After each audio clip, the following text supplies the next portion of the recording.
On Tech News Today, the nation's biggest phone company intends to buy the nation's biggest satellite provider, but AT&T's purchase of DirecTV would make the combined company the #2 pay TV provider.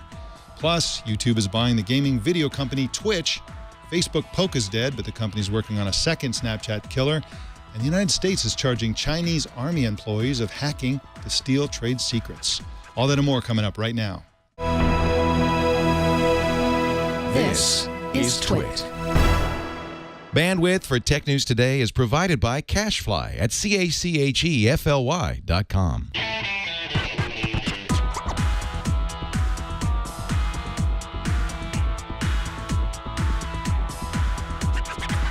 This is Tech News Today for Monday, May 19th, 2014. This episode is brought to you by Gazelle, the fast and simple way to sell your used gadgets. Find out what your used Apple and Android devices are worth at Gazelle.com. Welcome to Tech News Today. I'm Mike Elgin. And I'm Jason Howell. Tech News Today explores the big stories of the day with some of the world's best journalists. Our guest co-anchor today is tech media entrepreneur Joe Panettiere. Welcome to you, Joe. Oh, sorry. Had you muted. We there had you muted. Welcome to the show, Joe Panettiere. Hey, Mike. Good to be here. Thanks for having me. I've never seen anybody able to silence Joe Panettiere. That is the first. I have the power. Congratulations. Whether I want to use it or not, apparently I have the power. Well, apparently you and my wife are the first two to succeed. Rare company. Well, let's get right into the news, shall we? AT&T plans to buy DirecTV for $48.5 billion. With us to explain this long-rumored deal is Roger Chang, executive editor for CNET News. Hey guys. We also have Joe Flint, a media reporter for the Los Angeles Times. Welcome to you, Joe. Hi, thanks for having me. And finally, we also have Leanna Baker, who's a reporter for Reuters. Welcome, Leanna. It's nice to see you. Well, now, Leanna, this deal doesn't appear to make a whole lot of sense. Can you explain AT&T's thinking here? It's a good question. I feel like a lot of investors are a bit confused, but DirecTV has great cash flows, $2.6 billion last year, so that could really help support some things they want to do, like their dividend. But it really is a bet on video. Some people think DirecTV isn't a viable business on its own, doesn't have a lot of growth in the U.S., so there's some questions for AT&T, but they do get a nice Latin American business. Can you tell us a little bit more about that? I mean, how does this affect AT&T's business in Latin America? So it gives them a great entryway. DirecTV Latin America is the biggest pay TV provider in LATAM. They have 18 million subscribers. They have 30% market share in Brazil, one of the biggest economies there. And DirecTV doesn't just do satellite video in Latin America like they do in the US. They actually have broadband wireless. That's something AT&T should know how to, expand. And there's some interesting M&A opportunities in Latin America that DirecTV couldn't consider on their own. So AT&T has deeper pockets, and they could really get a bigger presence over there.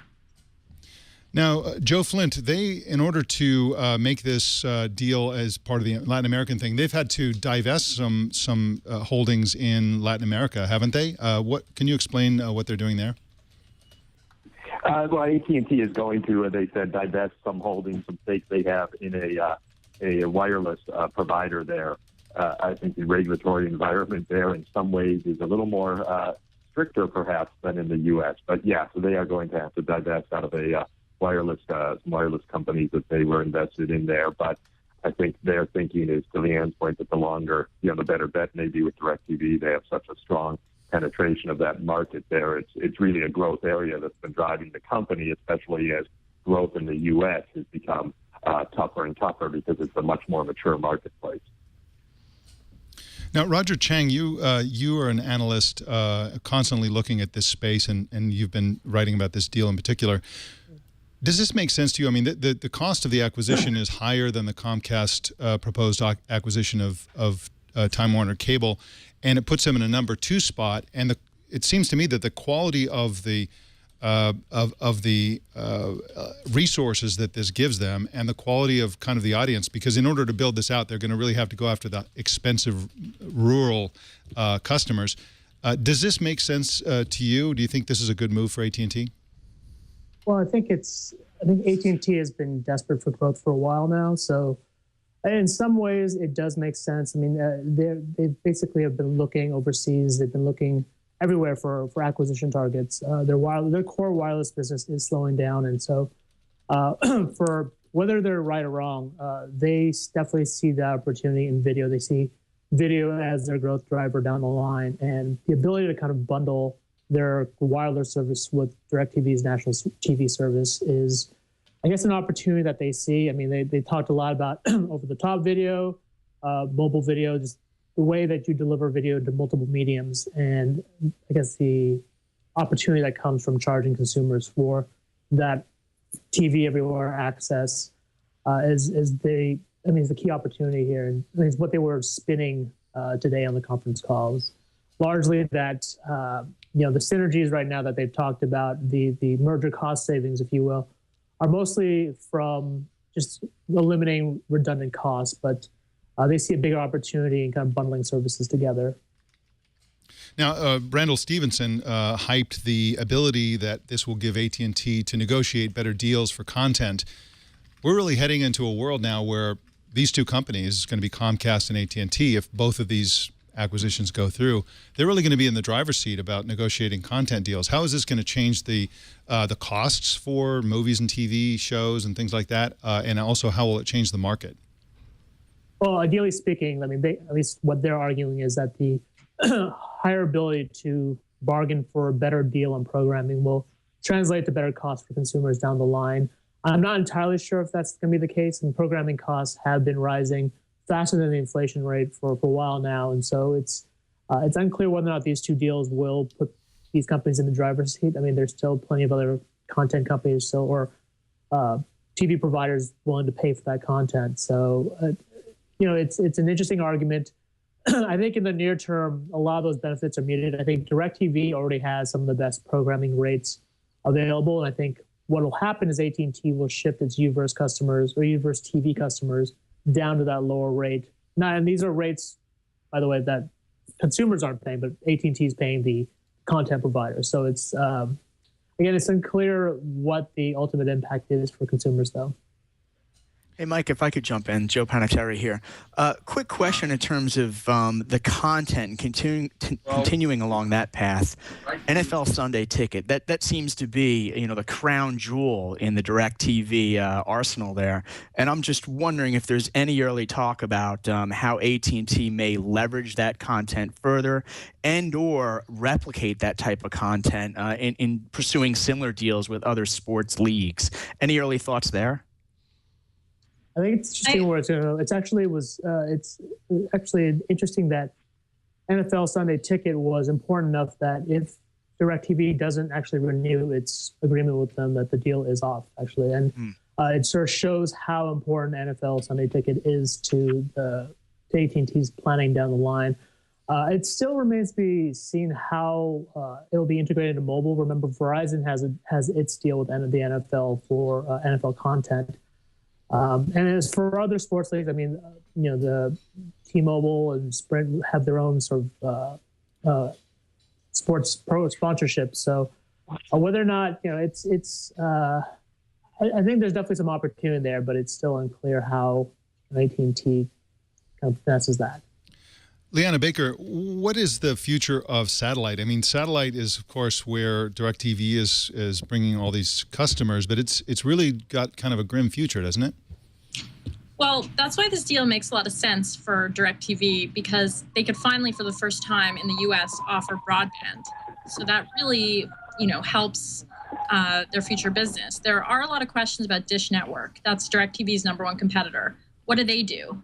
They've been trying to get into the wireless business, but there's a lot of questions about how they'll do that. They almost kind of lost a partner today when AT&T, is joining forces with DirecTV. So they're kind of out. There are a lot of questions about satellite in the U.S. I think in Latin America, there's still growth there in satellite. Okay, and one final question for Joe Flint.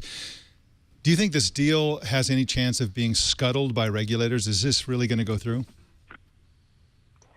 Well, it's interesting because obviously what motivated this deal? Comcast buying Time Warner Cable. That looks like it will probably get through the regulatory process. if that one gets through, it's kind of hard for these same regulators to turn around and block this one. It was interesting that, a lot of people, well, I won't say a lot of people, I certainly thought AT&T would plan on shutting down Uverse if it acquired DirecTV. They've indicated that's not the case, and presumably one of the reasons, I'm guessing, is because it will make this a little easier to swallow with regulators, although I'm not sure why. It's still two people that used to compete against each other now being owned by one company. But no, ultimately, they're sort of in a good situation. They can say, hey, if you're going to approve that, you got to approve us. And if they don't, then they got to kill both of them. I mean, obviously something else could happen, but it was an interest. That's sort of my read on it. Well, we'll certainly be watching that. And so I want to thank all three of you, starting with Leanna Baker. Thank you for coming on Tech News Today. Thanks for having me. All right, you can find Leanna at Reuters.com and on Twitter at Leanna Baker. And thank you, Roger Cheng, once again for coming on Tech News Today. I always enjoy your insights. Thanks. All right, you can find Roger. Thank you. You can find Roger at CNET.com, of course, and on Twitter at Roger W. Cheng. And thank you, Joe Flint, for calling into Tech News Today this morning. Joe Flint is at LATimes.com and on Twitter at JBFlint. Well, YouTube, which is owned by Google, of course, has made a $1 billion deal to buy Twitch, a company that streams video games. The story was broke by Variety's Todd Spangler, and he's here today to tell us all about it. Welcome, Todd. Hi, Mike. How are you? Great scoop. And can you tell us what Twitch is exactly and what Google and YouTube might do with it? Yeah, sure. Twitch is a video game, and they call it a social TV service that lets users watch live gameplay videos, other people playing video games that are streamed or can be streamed from Xbox and PlayStation consoles. And it's exceptionally popular. It's grown quite rapidly just in the last 6 months. And it's now one of the top 15 applications that consume bandwidth in North America during peak periods. So it's grown very quickly, and the idea is that by becoming part of YouTube, the Twitch service can scale up even faster and reach even more users and provide even more of this service to meet this tremendous demand of people watching other people playing video games on the internet. Well, Google I/O, which is Google's developer conference last year, Google said that Google Plus would be the social network for gaming, all the gaming-related stuff that Google would be doing.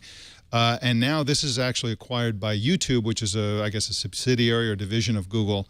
And so it looks like maybe it'll be YouTube rather than Google Plus where the social networking takes place. Now, to what extent do you think that that Twitch is a model not just for gaming and gaming sort of enthusiasm, but for social television in general? Is this something that Google might use on its TV offerings, its across the board on YouTube and elsewhere as a model for social television? Well, it's a different kind of, it's not social TV in the sense of people interacting about shows that are on traditional television.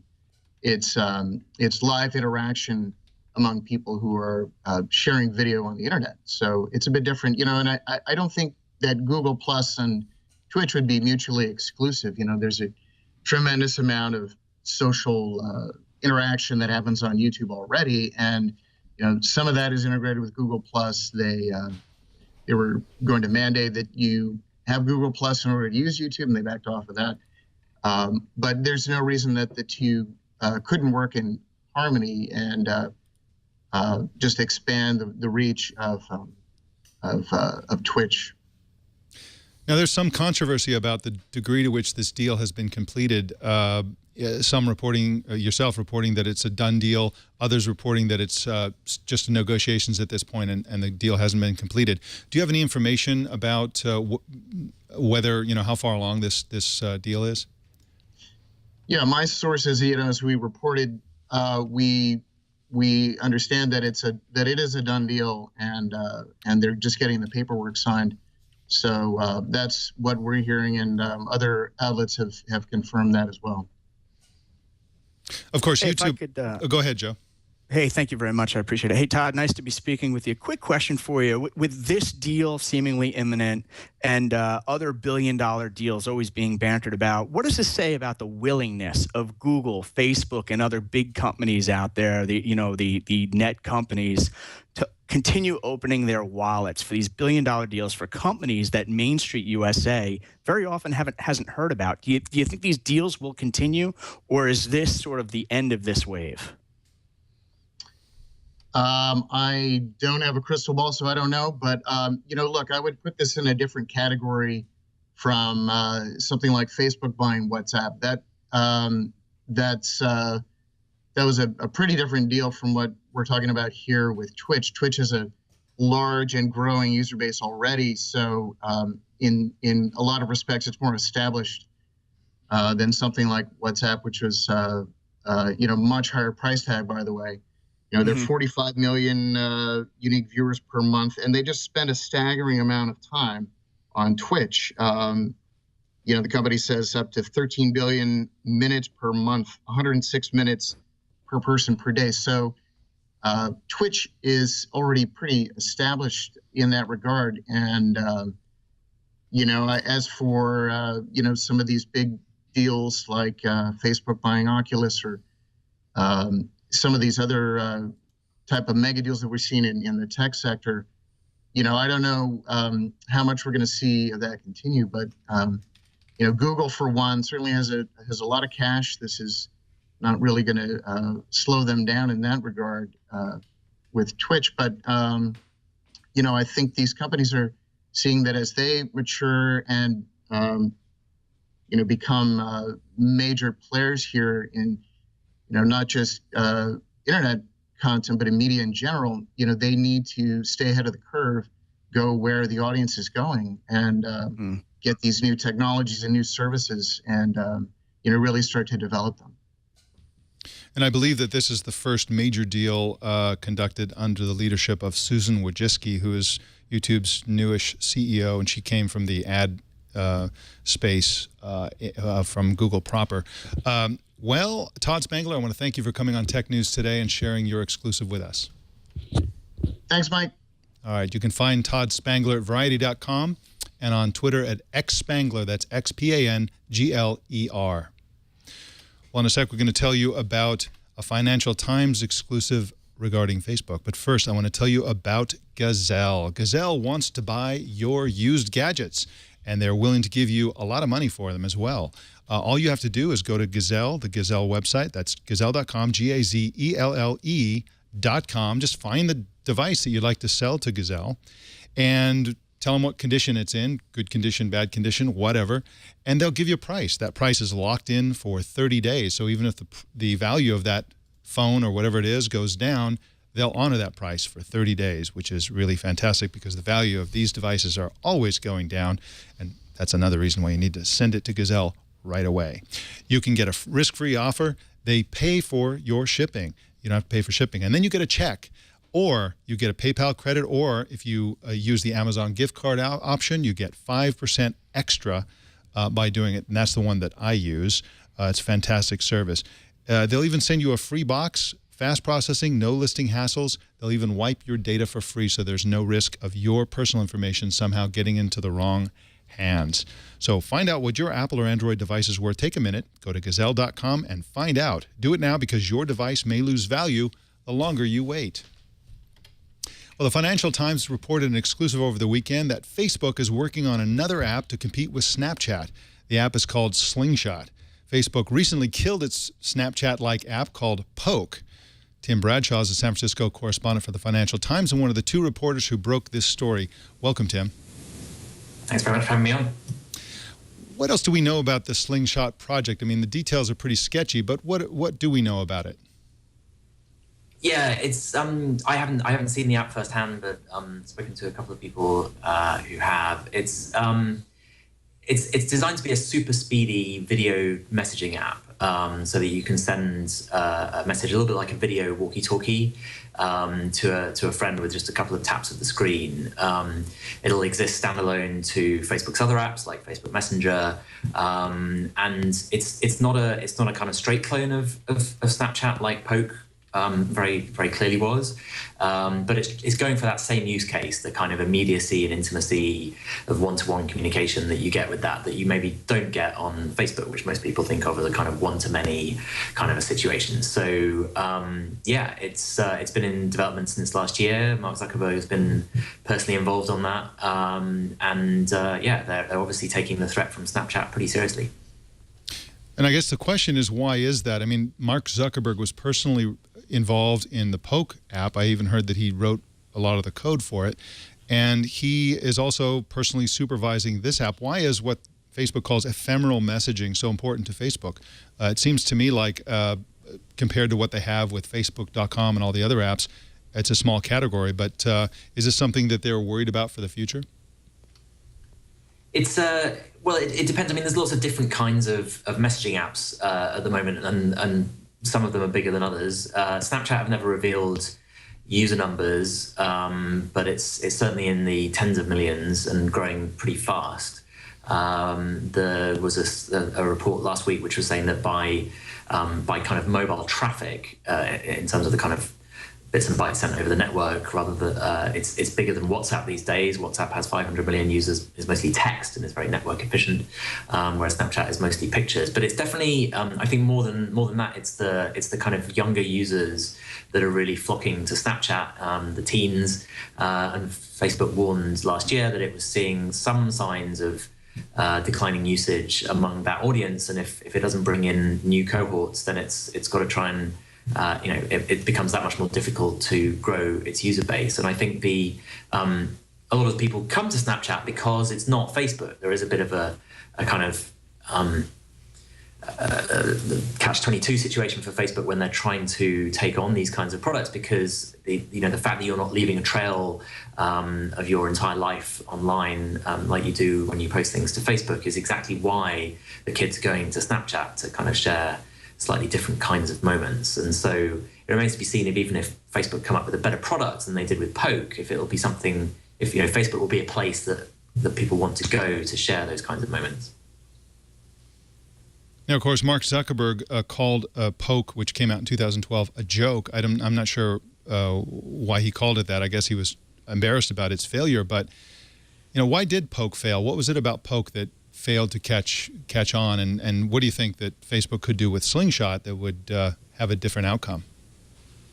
Well, I mean, Poke was a joke, but Facebook's $3 billion offer to buy Snapchat certainly wasn't.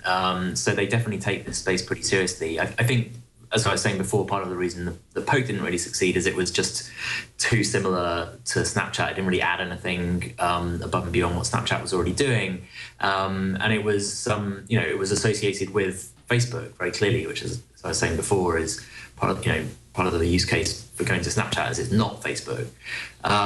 So I think if Facebook can provide something kind of different, I think speed and the kind of focused use case is something that Mark Zuckerberg has said is something they appreciate the importance of. They're moving to this broader portfolio of apps rather than just having everything baked into one single monolithic Facebook app, and we've seen that with Messenger, which has done pretty well. We've seen that with the Instagram deal and the WhatsApp deal, and this is just another part of the portfolio. But some of those apps have not done so well. Poke was killed. Camera, which was their attempt to copy Instagram, didn't do very well and was also taken out of the App Store a couple of weeks ago. And Facebook Paper, which is a really, really beautiful app for kind of browsing news in a different kind of way, has been loved by design aficionados, but doesn't really seem to be setting the App Store charts on fire. So, yeah, it's anyone's guess as to whether Facebook can do the business with this one, but they certainly put a lot of resources into it. And Slingshot is what it's known as internally. I'm not 100% sure if that's what's going to be the brand when it comes out as a public-facing app. That might just be a code name, but it's something that we should see coming to market in the next few weeks. Well, if they're willing to name their app Poke, there's no telling what this company is capable of. And I think there's no question at all that Facebook is capable of building beautiful, speedy, high-performance apps. What they're not capable of doing is not being Facebook. And as you said, part of the flight to Snapchat is a flight away from Facebook as one of the models. Well, Tim Bradshaw, I want to thank you for coming on Tech News Today. Thanks for having me along. All right, you can find Tim Bradshaw at ft.com and also on Twitter at Tim. Awesome Twitter handle. Well, a U.S. grand jury has indicted 5 members of the Chinese military on 31 counts of cyber espionage. They'll be accused of stealing American trade secrets for the benefit of Chinese companies. It'll be the first time the United States government has publicly accused employees of a foreign government with this particular crime. The Chinese government has denied charges that it engages in industrial espionage. And Joe Panettiere, if you recall, this was going to be a big area of effort by the Obama administration going after China for cyber espionage and hacking, which has been going on for years and years and years. And right a couple of days before he was going to meet with the Chinese president over this issue, the Edward Snowden revelations hit, and he just had no hand. There you go. He had no upper hand at all in this case. So, you know, what do you think? Why is Obama doing this suddenly? Do you think? Do you think there's new information that basically that's indicting these particular crimes? I mean, we've known about these hack attacks for many years. Yeah, you know what's interesting, Mike, is you almost wonder if there's an espionage game about the espionage. It's almost like not only are we cyber attacking the other side of the world, we are now hiring investigators to, investigate the type of attacks that are coming our way. So, I don't know why the Obama administration would think they have the quote-unquote upper hand here, because you can almost predict that China is going to respond and one-up the Obama administration within days or weeks with something similar. So I don't know the point of the game. It almost feels like a Cold War shifted to the internet, but now it's all publicly known rather than going on behind back doors. Now, the accusation is that all of these hackers were working for the People's Liberation Army unit, which is known as Unit 61398, which is poetically named. It's a beautiful name, and which is based in Shanghai. This is part of a report that came out a year or two ago. And the companies that were allegedly hacked here are Alcoa, Allegheny Technologies, Westinghouse. Of all companies, I guess they're going to steal our washing machine secrets. Solar World, U.S. Steel, and United Steel. So these aren't like technology companies. Right. I would expect them to go after Cisco and Google. Go after Google's intellectual property for the benefit of Baidu. But these are like kind of old school companies. Yeah, it's interesting on the old school companies. You wonder if somewhere within the halls of Alcoa or U.S. Steel, for instance, is this secret formula to build the world's lightest airplane, and therefore China's out there hacking these companies. So, I don't know. It almost reminds me of I think it was Star Trek 4, where they were trying to figure out the polymers for incredible lightness, and here we go again. Yeah. Well, if China starts floating, we'll know they got the secret. Well, we learned Friday that Apple and Google will drop all lawsuits between Apple and Google's Motorola unit. But today, the Korea Times is reporting that Apple and Samsung have agreed to begin talks to settle their patent disputes out of court as well. This is the big one. I mean, the disputes between Apple and Google as it relates to Android is one thing. That's not what they settled. They settled the differences over the Motorola unit, but still it suggests détente, Joe Panettiere. And this news coming out of Korea Times, which again is one report based on unnamed sources, but it's a good newspaper, and they're reporting that Samsung and Apple talks. Now that's the big one. This is the case that we just ended. It ended in a thud. Apple was expecting a home run there, and they didn't get it. So it appears that maybe they're coming to the table with a new sense of purpose to put all this behind them.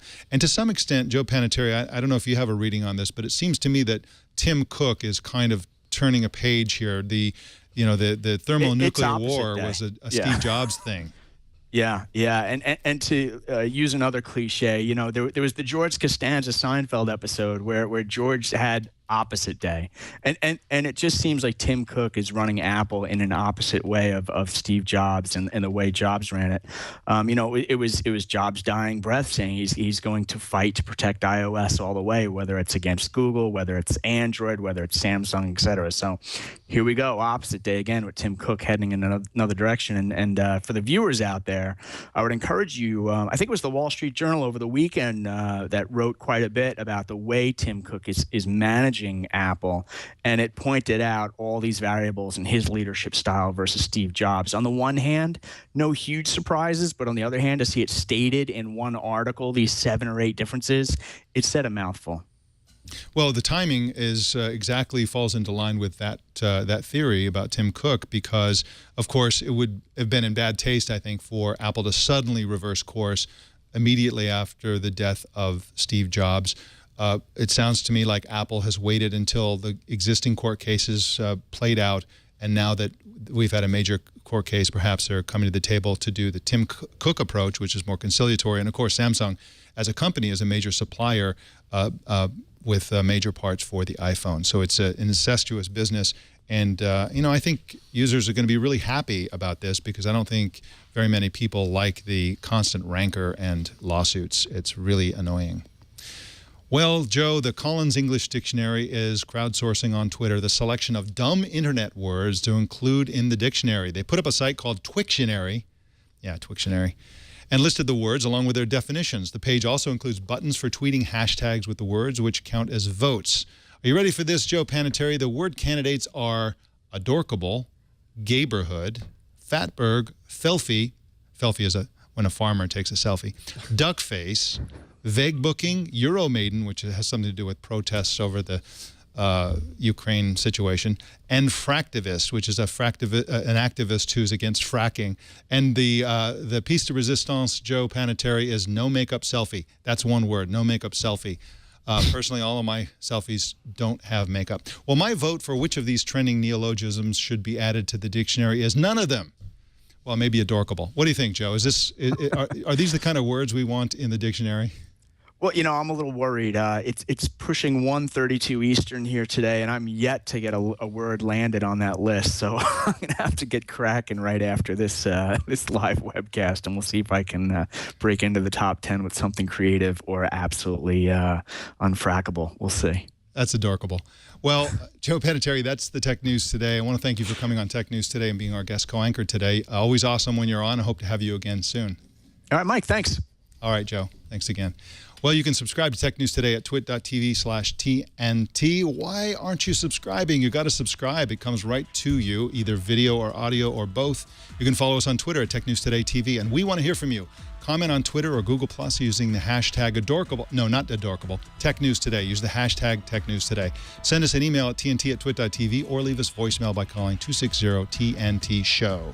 Also, don't miss our evening newscast, Tech News Tonight, at 4 p.m. Pacific tonight and every weeknight. My name is Mike Elgin. Thanks for tuning in. We'll see you tomorrow.